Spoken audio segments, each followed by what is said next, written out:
I never liked the night train, but that night, I had no choice. The rain hammered against the station roof, and the flickering fluorescent lights made the platform feel like it was barely holding itself together. The clock on the wall read 12:47 a.m.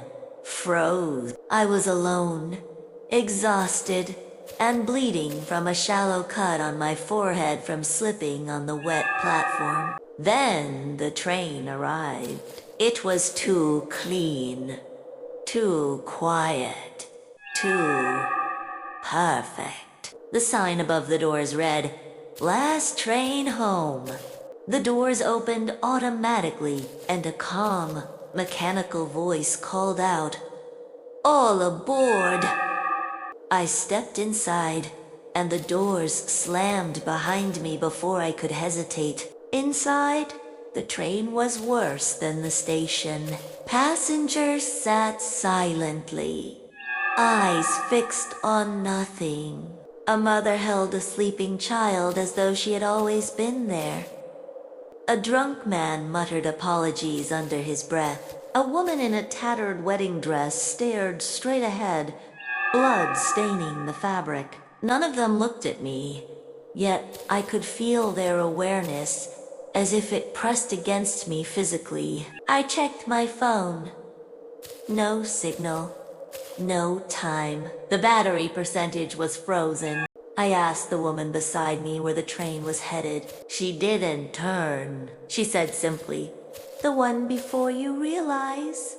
That's when I saw the conductor. Tall, thin, his smile stretched too wide to be comfortable. He punched tickets until he reached me. "First time?" he asked. I nodded. His smile widened further. "You'll either sleep or work."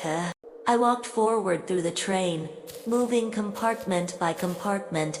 Each one was darker than the last. Seats were empty or occupied by figures, frozen in strange postures. I saw what happened to people who tried to see too much. A man scrubbed the same stain endlessly. A woman repeated announcements that never came. Shadowy figures swept whispers into corners. They whispered warnings.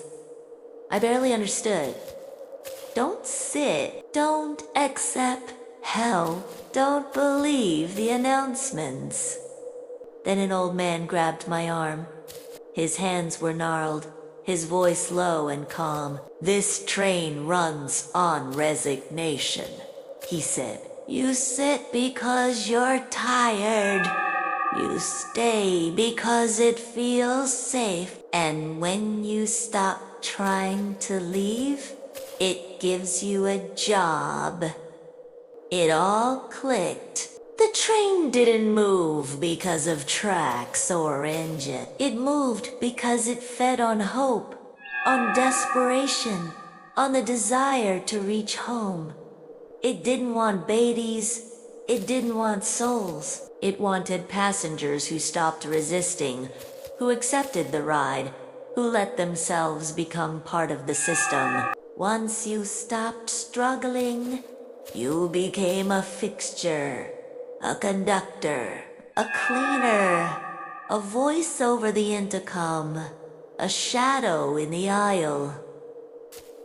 The conductor found me again, calm and patient. "You're fighting it," he said. "That's painful.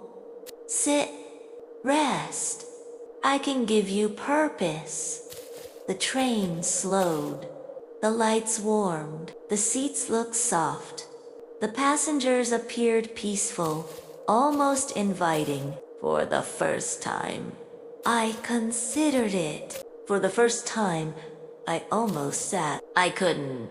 I moved forward through the train, past empty compartments and silent passengers, through a door marked staff only that no one tried to stop me from opening. At the front, I expected a driver's cabin, controls, something real.